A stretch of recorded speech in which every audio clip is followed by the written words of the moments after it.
Instinct, to most people, implies a kind of blind obedience.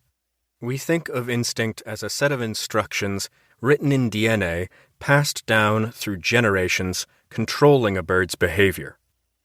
The most extreme reading of this is that birds are a bunch of zombie-like automatons. In this scenario, longer days simply trigger the program to build a nest and raise a family. That's part of what goes on, but it's grossly oversimplified. When they feel the urge to raise a family, birds choose a mate and a territory based on many factors, carefully select the location for a nest, build a nest that matches the local conditions, and so on. Instinct can't be blind obedience. It has to be subtle to allow flexibility and choices. My growing sense as I worked on this book is that instinct must motivate a bird by feelings of satisfaction, anxiety, pride, etc.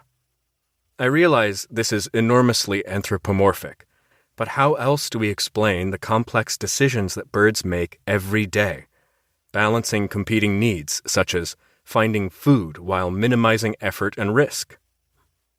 Maybe the feeling an oriole has when looking at its finished nest is similar to the feeling human parents get when we look at a newly painted and decorated nursery.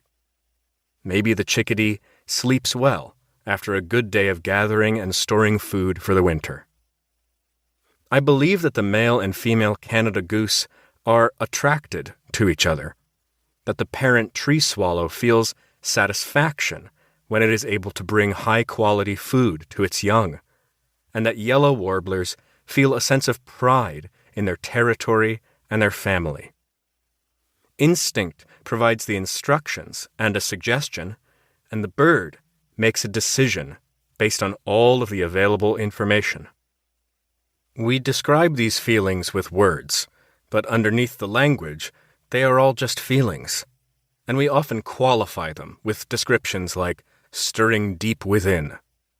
I'm not suggesting that yellow warblers talk to each other about feeling proud and fulfilled. I am suggesting that these feelings in us could be the stirrings of instinct. This book is about what it's like to be a bird, and that can best be explained in terms of how it compares to being human. In my researching and writing, I have been surprised many times to learn which things we share with birds, and just as surprised at other times to learn how different we are.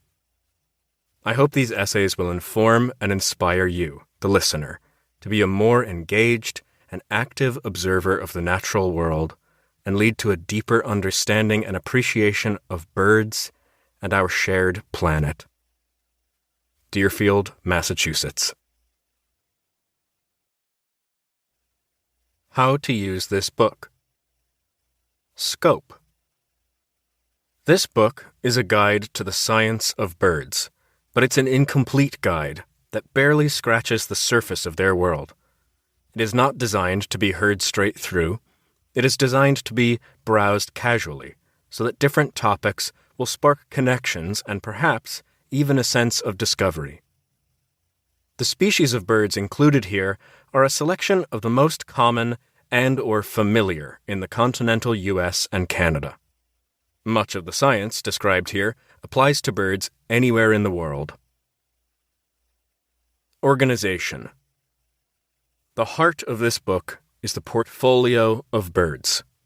This section is devoted to short essays on 96 species of familiar birds, describing various subjects of interest and featuring additional species. The sequence of species generally follows the current taxonomic sequence, that is, beginning with geese and ending with blackbirds, but with some exceptions, so that all water birds come before all land birds. The arrangement of topics is essentially random, and a broad topic, such as bird vision, is discussed in multiple essays in different sections.